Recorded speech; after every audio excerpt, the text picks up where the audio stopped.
We could survive that. We could survive that. We could survive it. Hello and welcome to We Could Survive That, your survival guide to the movies. I'm Jack, and today I'm joined by a man who's the head of a global corporation that's also running the country for some reason. It's Chris from Podcast Corp. Oh, that's good. I like that. Podcast Corp. I was going to say Tadpole Corporation, but yeah, we'll go Podcast Corp. And we will enter with 8 other corporations into a lethal game of Iron Fist fighting. Because why not? There's nothing else to do in this depressing world that we have created. Apart from try and shill products to people that can't afford them, but can afford to watch the only thing on TV is a fighting tournament once a year.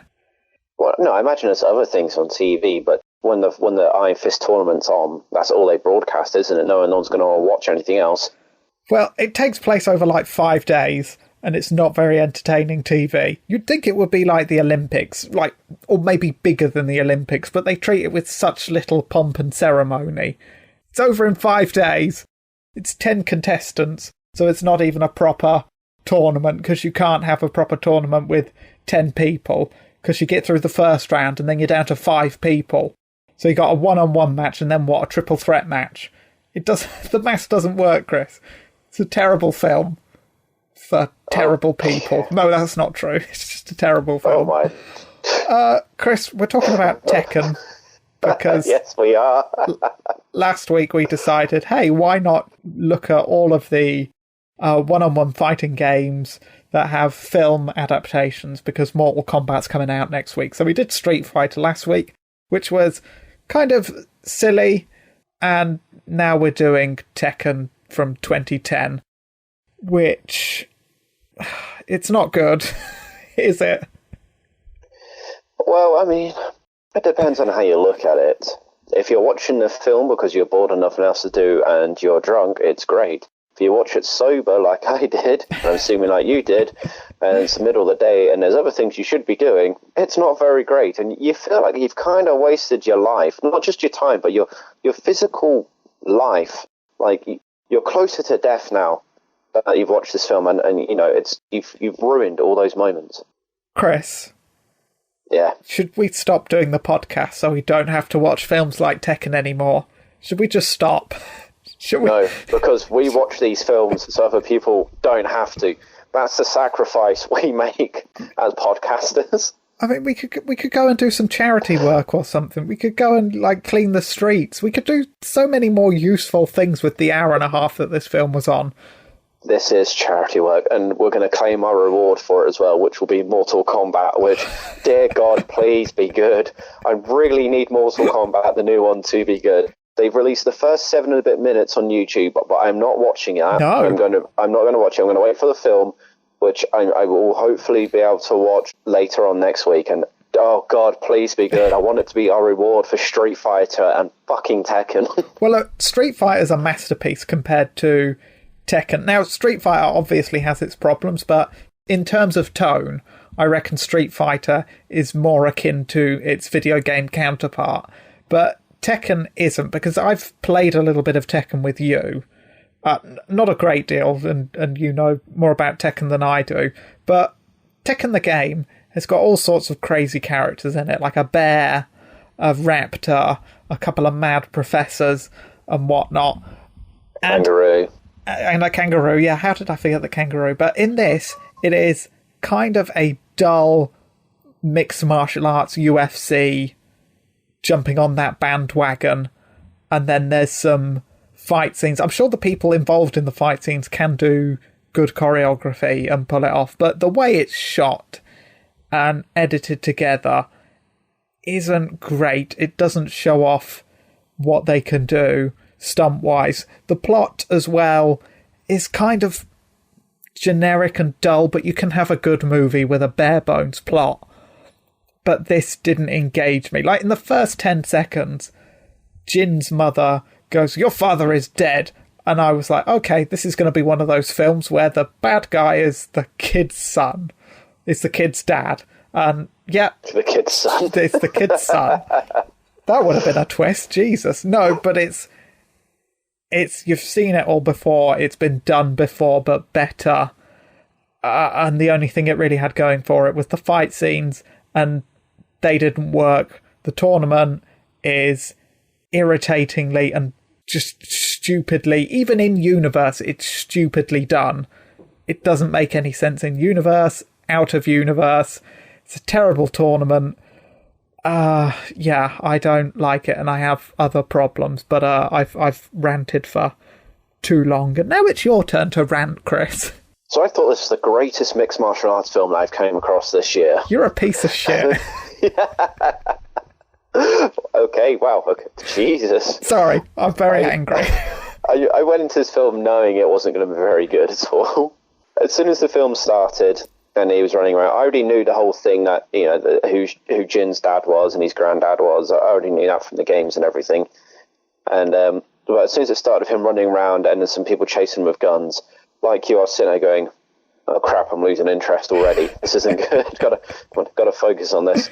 And I was hoping for some good fight scenes. I mean, you've pretty much said all this. The fight scenes, they're okay. They're not great. There's one fight scene which I have a big problem with, which is when Jin is attacked by, I forgot their names now, two of the characters who are meant to be assassins, and he's attacked in a dark room of flashing lights. You can't see anything that's happening apart from some faces and a bit of grunting. Yeah, it's obnoxiously shot.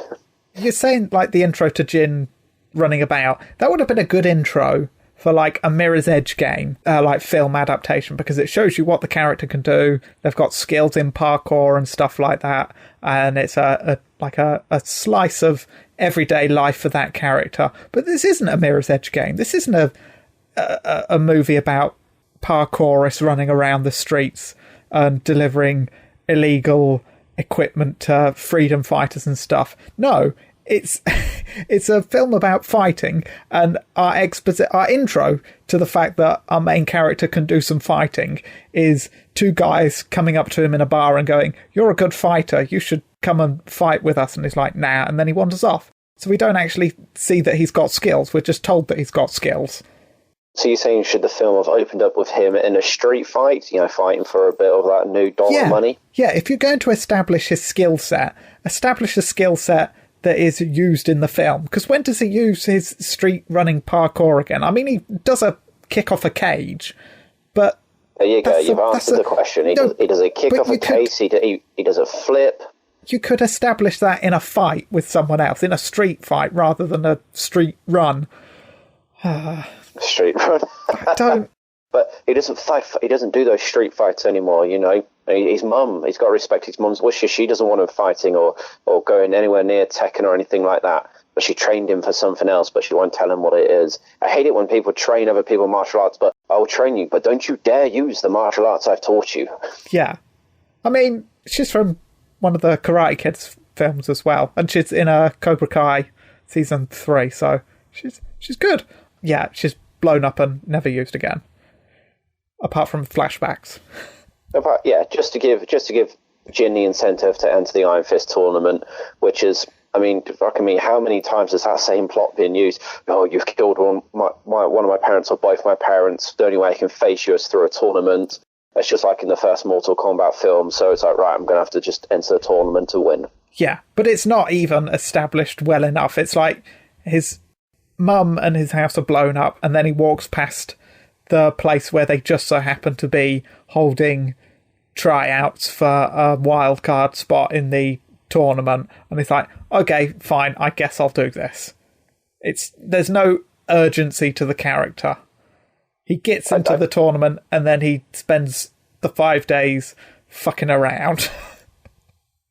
Yeah, I don't know if he walked past the open call for the wild card by accident or if he intended to go there. Accident. But yeah, okay, accident. He goes there, he gets into the tournament, he cheats on his girlfriend, and then he gets beaten up a lot more. Yeah. What were the rules of the tournament? Because I swear, and I'll be honest, I wasn't paying a whole lot of attention because the film lost me very early on. I thought the tournament was to the death anyway. So when the evil son takes over and goes, now it's to the death, I was like, wasn't it always to the death though? I thought it was as well, but apparently no, it wasn't. That's Mortal Kombat is to the death.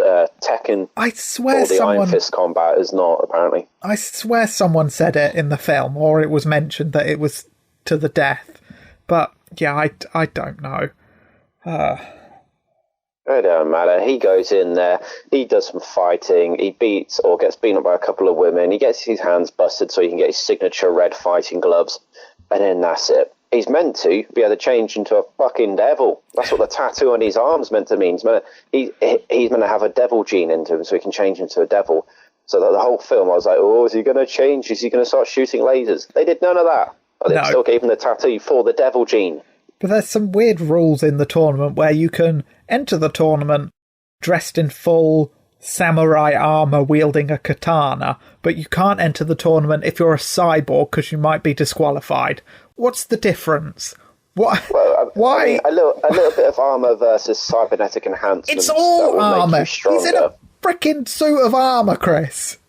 Yeah, but wearing full-on suit, and he's got a sword. You're wearing a samurai armor versus cybernetic implants. The dude, is it Yoshimitsu? I don't know. Don't ask me any character names. All I know is Jin.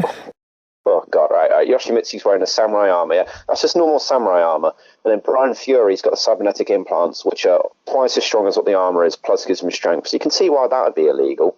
But the samurai armor's fine. It's just a bit of armor. He's still got a sword in what's meant to be like a mixed martial arts tournament. Why? Yeah, but whenever one has a weapon, they always give one to the other. So Yoshimitsu had a sword, Jin got given a sword. When Brian Fury used a chain, who the fuck he was fighting, the Russian guy was given something as well, wasn't he? An AK-47, the classic weapon of Russia. So whenever a combatant has a weapon, the other combatant's given a weapon, so it's fair. Well, who decides that they want weapons?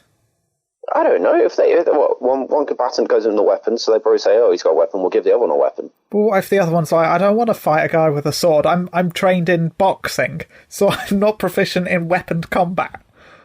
Well, then you better use your boxer skills to knock the bloody weapon out of their hand. I suppose you could load up your gloves with like lead weights or something like that. So you can hit them. I'd still put my money on the guy with the sword. Jin's DNA apparently is 100% matched to his mum. Who would have guessed? What? No. When it comes up as 100% DNA match, that's like a clone. You should be 50% DNA your mum and 50% your dad. When it said 100% match, I just thought like 100% like match. Yes, this is this blood relation sort of thing. Her son. No, I thought he was a gender swapped clone. For a split Why second. would they have done that? I don't know. I don't know why they did anything in this film. 10 people in a fighting tournament doesn't make sense. I've rattled on about the robot. I mean, surely if this tournament is about company superiority, then that would give them free reign to go, our company's great because we brought back a dinosaur and now we're going to show that the dinosaur's better than Tekken's computer company because we're going to use the dinosaur to eat that robot guy. I think maybe the rules of the Iron Fist tournament, they can't have InGen saying, yes, we're going to bring dinosaurs back from Jurassic Park and put them in. That's against the rules, I think. That would be sick. If InGen was an in-universe company in this would make this film 10 out of 10. Oh, yeah, what's this? You've got people cybernetic implants, or we have a T-Rex? No. That would be brilliant. The acting of these people, I've not seen any of the... tell a lie. The only actor I've seen before is Hirachi, which is Jin's dad. His granddad. Yeah. I believe that's one of the actors from Mortal Kombat, isn't it? Shang Tsung from Mortal Kombat? It's Kari Hiroyuki Tagawa, who's... I haven't seen him in a lot of stuff, but this is almost definitely, I'll put good money on it, the worst film he's been in. But he is good in it, because he's snarling and sneering, and his makeup looks like the character that he's meant to be. He's got the hairstyle and stuff, but yeah, he's putting in a decent performance with not a lot of script or screen time. And then everybody else is dragging their ass because everybody else is fucking terrible. It's very... Especially the guy that plays Jin. Oh, at some point when he was talking, I was thinking, oh my god, he's just reading out lines. There's no emotional acting or connection behind them. It was so just flat and bland. I was thinking, how did this guy get into this film in the first place? Well, they probably brought him in because of his stunt work, but they didn't film it or edit it together in a way that shows off his stunt work. So it's not good, really. I'm sorry. I'm sure they have done better work, but yeah, I tried to say at least one good thing about every film that we talk about, even if that film is terrible. But I am struggling for this one. I mean, the opening song reminded me of playing WWE games, because that's the song that's in that game. So that bit was good, I guess. I was rocking out to the opening song for a little bit whilst running and shooting was happening. I thought it was funny that they kept going back to Jin's girlfriend, and she's like, yeah, he's doing great. I hope he's not cheating on me. Exactly. He's not cheating on me with a woman who, doesn't matter what outfit she's wearing, the back of it's always lace so you can see the top of her bum crack. Yeah, what? Just every time for no reason. Look, I wasn't paying much attention to style ever, but was that a fashion back in the noughties? I don't think it was. What's the I don't know if it's going to be because of her character, whereas, in the game, I can't picture her character, so I'm not sure whether that's something her character always had. I mean, the opening music that you said about, that was a very 2000s thing. You always have that type of, that genre rock music playing during action sequences. This did feel like a very noughties film, and it was 2010, it did, yeah. So it was the last of that sort of grungy, let's try and be the Matrix genre of films. There were little location tags at the bottom as well, so it told you where you were. The only problem is there are only 2 locations in this film, and the little tags only came up for when they were in the anvil, which was helpful because everywhere looks the same in this film, like a dungy alleyway or just a concrete block that's been hollowed out and people live in. Yeah, because it's meant they're trying to be like, look, this sickening post-apocalyptic world, and this place called the Anvil that people have to live in. Oh, look how grungy it is, but they don't pull that off very well at all. It's just like bland and boring as fuck. Yeah. I like dark and grungy stuff, you know this, but I didn't like how they handled it in this film. I was like, Jesus, this is not good at all. Yeah. I mean, even when they're fighting, they're in the tournament, and it selects the 2 people, and then it selects the arena. And but the arenas look pretty much the same every time they fought, so I was expecting some sort of hologram thing that would come up where they would change the set so they're fighting in different environments, because they fight this whole temple ruins or whatever, wherever else they're fighting, but the sets didn't change that much. No. Apart from maybe a statue here or there. And again, it's meant to be companies doing a dick measuring competition, and the best they can do is this crappy little stadium that you don't really get the scope or scale to. Even if this was the only thing on TV, I don't think I'd watch it. I mean, if it's the only thing on TV and you're living in a world like that, where the only thing you can go out and do is try and... I mean, I don't know what other jobs there are, to be honest, because it doesn't show anything. I think you would probably end up watching it, or you just stare out the window. No, I'd formulate a plan to go and travel to InGen Corp land and work with dinosaurs and shit. I don't want to be stuck here with Tekken Corp. What is... You're stuck with Tekken. You can't leave to any of the other corporations. How dare you even try to suggest that? Also, what was with Jen's accent? I don't know. It sounded like it kept slipping back and forth. I zoned out. I know it's unprofessional. I should watch every film, but it doesn't grip you at all. Well, I'm glad you had such a good time with this film, because I had a real cracking time as well. And then, I mean, I was expecting at least one of the fights to be like a really big and aggressive one, but all the fights were over reasonably quick. Yeah, also, when do they decide that a fight's over? Because a couple of times Jin's been down, and the other guy's like, yeah, they back off as if, like, they've won. So why is it that they let Jin get back up, but not anyone else try and get back up? I don't know. Maybe there's a knockdown timer like in boxing. Someone he's counting, outside the arena. Also, do you know how many times Jin got knocked down? It was like he's going to be lost, and he flashes back to his mama going, "Every enemy has a weakness. Find it." And it's like, oh god. It's every fight, isn't it? And then it flashes back, and he's every time. Then it flashes back to him in slow motion. Always a bit of blood dripping from his mouth, getting himself back up. Like, oh, here we go again. Fuck's sake. I wouldn't mind that once, but every fight where he got knocked down, it was like flashback to mum, and then he's like, yeah, that's a bit of knowledge I forgot about until she's just reminded me now. I can do this. Yeah, I mean, she reminded me before, and then again before, because it's like the same 3 lines of dialogue we get from her. Also, yes. There's a really fucking jarring moment where Jin's about to fight the samurai, and his manager guy. There's only one manager, and Jin's the only one that's got the manager. It would have been nice to see the other managers for the fighters going, this guy wants a bigger trailer, and he wants all the blue M&Ms taken out of his bag of M&Ms or something like that. But there's only one manager guy, and he's like, these are my gloves, and the music goes all sappy, and it's like, good luck out there, kid. Don't let the samurai guy hit you.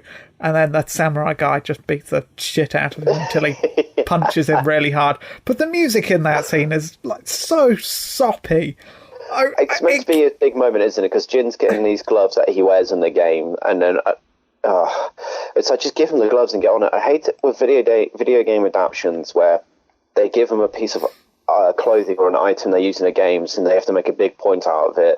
It takes you away from the moment. It's like, just give it to it and let it just flow through, and not like, because he's got a pair of gloves. It gave me Titanic vibes. So... Oh. Do you mean you just had like a sinking feeling? Yeah. Oh, that's good. Well done, Chris. Thank you. God, I've been saving that one for so many years. You wondered when I was going to compare something to Titanic. I didn't even compare Titanic 2 to Titanic 1, the original Titanic. So, yeah. Well, you don't realise this, but every time we start before a show, I'd sit there going, sinking feeling. Remember that line? Well, 316 episodes, you've got it. Yeah.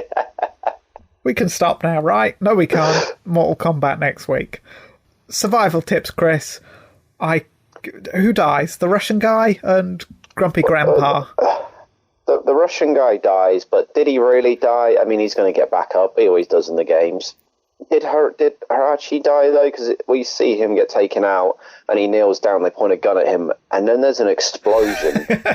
And I was thinking, did they shoot, and did the gun explode? What? I don't know. So I don't think he's dead. I think they intended him to survive, because there's an ending line about how the world of Tekken was just beginning, and so I think they were planning to make probably a franchise out of this. I reckon Harachi would have been back, because he's a badass in the games. I mean, he's not going to be killed by a gun like that. I think there is a sequel. There is a Tekken 2, but I don't know if it's a direct follow-up. It's an animated prequel. Really? So yes. Tekken 2 is Tekken 0. Yeah. It's an animated prequel, if I'm not mistaken. Okay. There are a few Tekken films I saw on IMDb. I didn't look too far into them because I have no intention of coming back to this franchise. I can't see us ever coming back to it. Can you, Chris? I can, because you said it yourself. You start a franchise, you like to complete it. Yeah, but is this really a franchise? Well, I mean, I'm not the one who's got the urge to complete a set of films when I start one. You, on the other hand, are screwed. Look, I suppose if this Mortal Kombat does well enough to get a sequel, we can come back and do Street Fighter 2 or Tekken 2 or whatever. I suppose we could do that. But any tips on surviving this fighting tournament? I mean, it's not very good, and it gets cancelled sort of halfway through, and then it just turns into a live air, let's see this man try and kill his illegitimate son. Sounds like good TV. Survival tips. Okay, well, I mean, Hirachi didn't really die because, he exploded the gun and killed the soldiers and got away. Sure. Jin doesn't kill his dad. Why not? He should have killed him. Regenerates. He should have killed that guy, shouldn't he? Should he have killed? I don't know. I mean, it's his dad. He's a prick. He killed his mum. He's just a nasty bloke, and then you get to inherit Tekken Corp. Why were all the security people doing a salute when he walked out? I don't know. Why did he take over Tekken at that point? Did he become in charge? I don't think he did. He just won the tournament. He didn't regain control of the Tekken Corp. So I don't know why they were saluting it. When he was coming out and they ran round to him, I was like, oh, they're going to try and kill him, and he's going to like take them all out in one final fight scene. And they've done their fucking gun salute bollocks. Yeah, especially since they turned against the older guy for the younger kid. Why? I don't understand. Yeah, because they didn't even turn against him. He gave his son control over the jackhammers, and then they apparently obeyed him to the point where they even turned against the guy that founded Tekken. So I was wondering if they were going to say something like, oh, the jackhammers aren't human, or they're humans controlled by chips, or they're robots or something. But no, I don't think they're just normal people. Especially, do you think the jackhammers would follow the guy that blew up a couple of their friends as well at the beginning of the film? Well, they did. They even said, the men are still in here. And he's like, yeah, just do it. And they're like, okay. Fucking bullshit. Well, we're fine with that. Bullshit. I mean, you got to qualify to enter the tournament, so I don't think we'd qualify.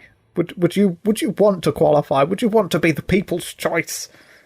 No, I'd want to probably leave that area or get a job at Tekken. At least you're going to get some sort of benefit from there. Well, no, because you're still living in the same grey concrete shithole. Well, I think the whole world's like that. That's the picture. The point is this gritty, dark world. I don't think so. I think InGen Corp is, quite environmentally friendly. Do you reckon? Yeah, are they? They got to have lots of wilderness and forests and stuff for all their dinosaurs to roam free. Okay, so basically the moral of the story is we escape from Tekken and go to InGen. Yeah, Jurassic Park. Welcome. Go green. To Jurassic Park. Yes, exactly. Chris, so out of the two of the three video game fighting movie adaptations that we've done so far, where does Tekken rank? Well, out of Tekken and Street Fighter? Ooh, I don't know, because Street Fighter was pretty poor as well, but I think if I had to guess, I had more fun with Street Fighter because I enjoyed its silliness a bit more than Tekken. So Street Fighter's winning at the moment. Yeah, so we'll see next week if Mortal Kombat 2021 can capture the crown of best adaptation out of the three that we've done. We know there's other Mortal Kombat films, but just for fun. Let's see how it does. For fun, yeah. All right. So, yeah, that's next week, Chris. We've got an email address, haven't we? But I forget it. Oh, well, lucky for you, I have it tattooed on my left forearm. You can email the show at wecouldsurvivethat@gmail.com, or you can find us on Twitter at wecouldsurvive, and let us know what you think the best martial arts video game adaptation movie there is. Perhaps there's one we've never heard of, because there's a video game we've never heard of.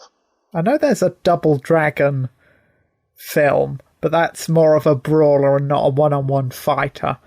I don't know what that is. Oh, it's a game thing. It doesn't matter. But yeah, we didn't know that Tekken was a film until the end of last week's show when we Googled it. So we could just Google some more then. You don't need to send any suggestions in now. No, we don't need audience interaction when we have Google, okay? So thanks for listening, but... Yeah, you've been replaced. You've been replaced by Google. Google will listen to our podcast. That's not true. Please come back next week for Mortal Kombat. And yes, pretty please. We'll see you then. Chris, you can take us home. Well, thank you to everybody who's been listening to We Could Survive That, your weekly survivor guide to some terrible movies lately. We're going to see you next week for what we're hoping is going to be a game changer. But until then, keep on surviving. And goodbye.